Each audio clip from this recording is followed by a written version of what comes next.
El día de hoy vamos a hablar de lo que es el maximato. Para eso vamos a recordar que la semana pasada estuvimos analizando el tema del caudillismo y cómo surgió el Partido Nacional Revolucionario. Identificamos también algunas características del gobierno de Álvaro Obregón. Eso nos va a servir para poder entender o que nos quede un poquito más claro cómo se da el surgimiento del maximato. Para eso, primeramente, pues vamos a tener que regresar a lo que fue los antecedentes para poder tener una idea más clara de lo que fue. Para ello les elaboré estas diapositivas. Y bueno, en primera instancia vamos a ir a los antecedentes. Aquí podemos observar una pequeña línea del tiempo en la que yo les estoy explicando cómo se dio la sucesión de tres personajes importantes que tienen que ver con el maximato. Para empezar, nosotros habíamos concluido con lo que fue el gobierno de Venustiano Carranza para finalizar lo que fue la etapa de la Revolución Mexicana. Este personaje crea la famosa Constitución de 1917 y bueno, durante su gobierno sabemos que estableció, o lo más importante que estableció, pues fue esta modificación de las leyes de 1857 a 1917. Ahora, podemos identificar que al finalizar su periodo de gobierno, que se va a dar en 1920, él va a buscar no que otro candidato tenga la oportunidad de ser presidente, sino más bien va a proponer a alguien para que se convierta en presidente de México. Y ese personaje que propone es Ignacio Bonilla.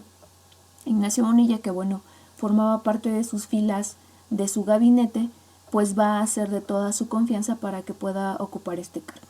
¿Qué va a suceder? Bueno, que no puede él proponer un candidato, sino debe de haber específicamente algunos que por propia voluntad se coloquen para poder realizar estas elecciones. Sin embargo, pues Venustiano Carranza pues no lo está haciendo de esa manera. ¿Qué va a suceder? Que otro de sus fieles aliados, que en este momento es Álvaro Obregón, pues se va a indignar muchísimo por esta situación. ¿Y qué va a hacer? Lo primero que hace es proponer el famoso plan de Agua Prieta. Este famoso plan en el que precisamente desconoce totalmente a Carranza. ¿Por qué razón? Porque bueno, se da cuenta que él quiere proponer a un candidato y bueno, eso no es propio. Esa es la razón por la que hace este famoso plan de Agua Prieta y que no solamente da o invita a que desconozcan a Carranza, sino que también propone como presidente interino a Adolfo de la Huerta. Adolfo de la Huerta, que es amigo de Álvaro Obregón. Es así como inicia este ataque en contra de Venustiano Carranza. Venustiano Carranza, ¿cómo va a reaccionar a este famoso plan de Agua Prieta? Bueno, va a empezar a surgir un enfrentamiento entre Venustiano Carranza y Álvaro Obregón. Y bueno, Venustiano Carranza, reprimido por el ejército de Álvaro Obregón, va a tener que desplegarse o salir de la Ciudad de México. ¿Hacia dónde se va a dirigir? Bueno, se va a dirigir a la ruta del tren que sale de Buenavista, hoy en día lo conocemos como el de Buenavista, hacia lo que es Puebla, pasando por Tlaxcala, y poder mantenerse ahí con todos sus aliados, con todos los aliados de Venustiano Carranza, para buscar una estrategia de cómo sacar de poder a Álvaro Obregón. Bueno, no del poder, sino más bien acabar con este famoso plan de Agua Prieta y él pudiera regresar al poder. ¿Qué va a suceder? Que Álvaro Obregón va a ser más astuto, va a enviar a un ejército a que ataque a Venustiano Carranza y pues desafortunadamente lo van a hacer de noche.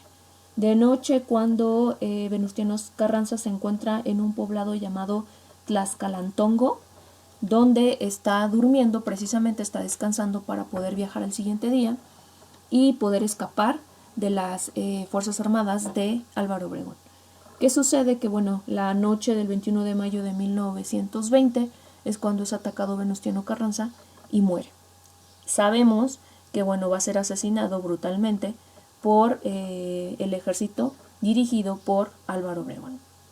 ¿Qué sucede? Al morir Venustiano Carranza, entra en vigor totalmente el plan de Agua Prieta.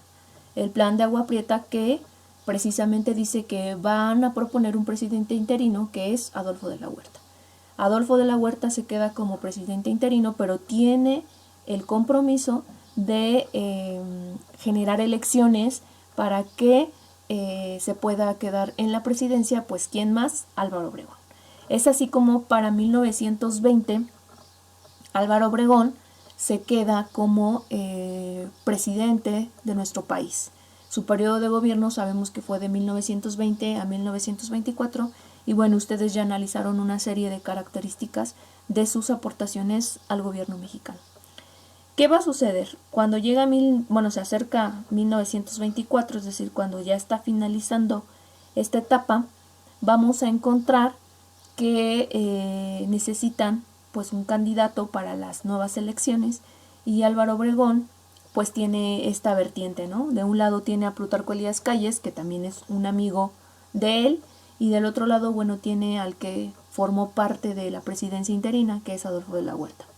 ¿Qué va a suceder? Pues Álvaro Obregón se va a inclinar por Plutarco Elías Calles, lo va a proponer para las elecciones y Adolfo de la Huerta pues va a estar indignado por esta situación, va a tratar de hacer una rebelión en contra de Adolfo de la Huerta, de Álvaro Obregón, y va a surgir un conflicto muy importante. No tiene gran relevancia, no, pero sin duda alguna rompe el lazo de amistad que hay entre Álvaro Obregón y Adolfo de la Huerta.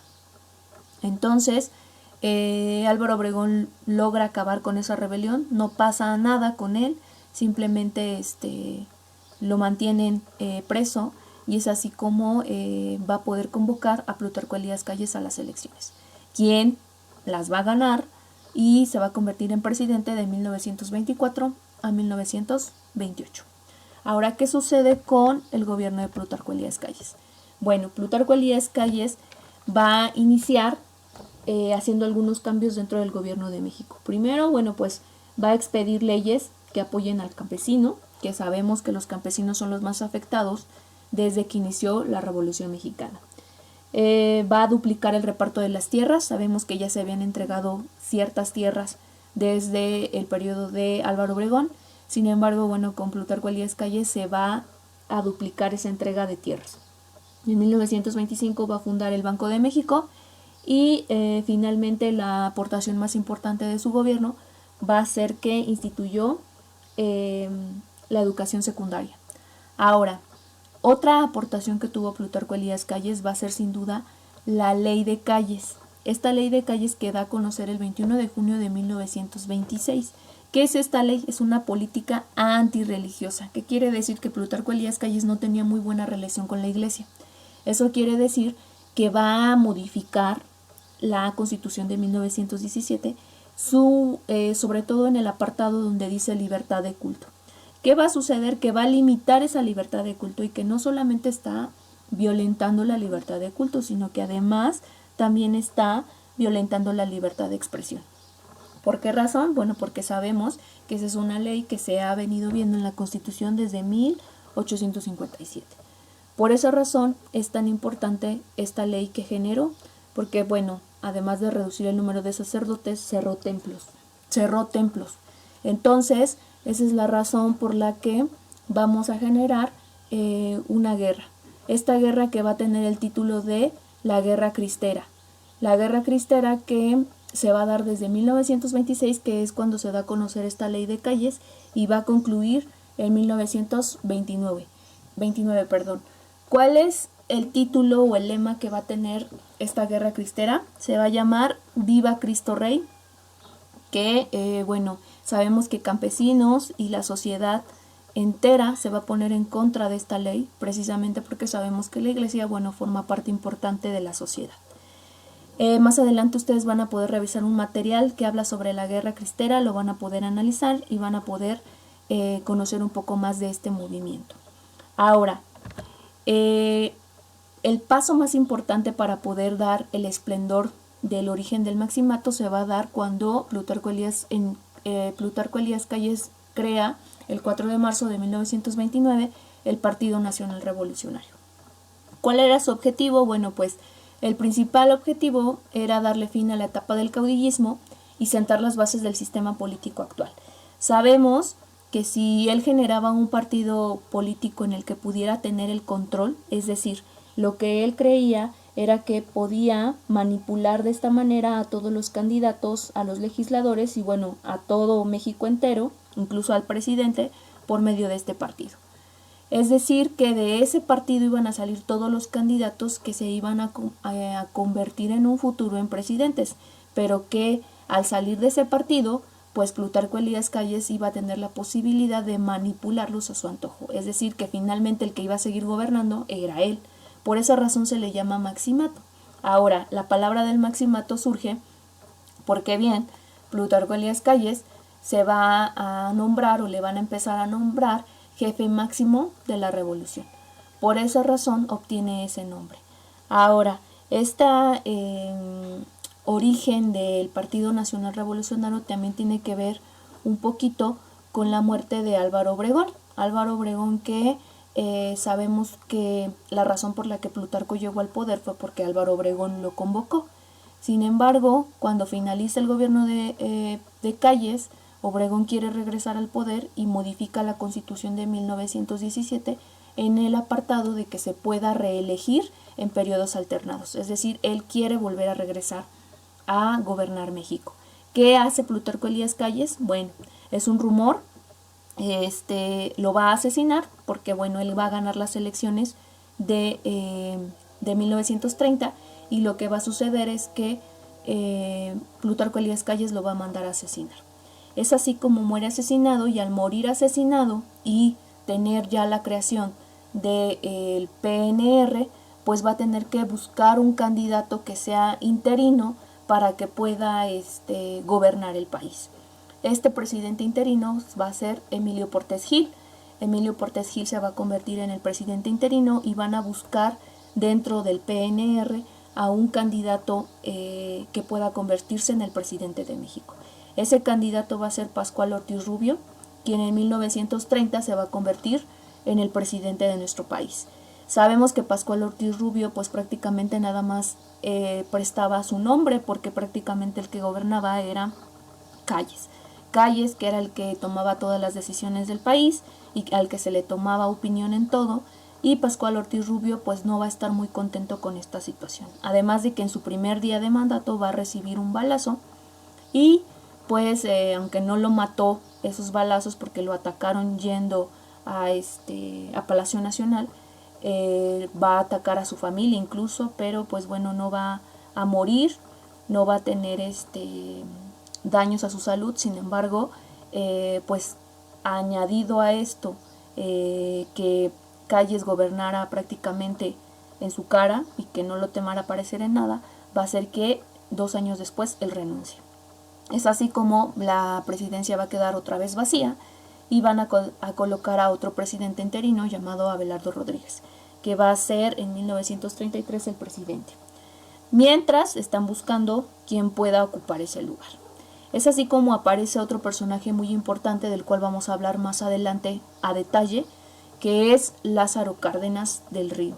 Lázaro Cárdenas del Río, que también se encontraba como seguidor de este Partido Nacional Revolucionario, va a apoyar a Plutarco Elías Calles y bien, va a convertirse en presidente de México de 1934 a 1940. Lo importante del gobierno de Lázaro Cárdenas es que va a empezarse a ganar la simpatía del pueblo sin necesidad de tener el apoyo ni del Partido Nacional Revolucionario ni de Plutarco Elías Calles. Es así que va a lograr el fin del maximato. Lázaro Cárdenas, una de las mayores aportaciones que hace es que rompe precisamente con el maximato de Plutarco Elías Calles, ya que tiene el carácter, tiene las habilidades y la simpatía del pueblo para poder desenvolverse de una manera grata sin la necesidad de tener el apoyo de Plutarco Elías Calles. Es así como finaliza lo que es el maximato y es así como nosotros analizaremos más adelante lo que corresponde al cardenismo. Bien, esperando que no tengan ninguna duda, les dejo estas diapositivas aquí. Espero que puedan resolver unas actividades que les voy a mandar, y si hay alguna duda, alguna problemática con estas diapositivas, háganmelas llegar ya saben, por correo o bien por la plataforma. Y bueno, pues esto sería todo y muchas gracias por su atención.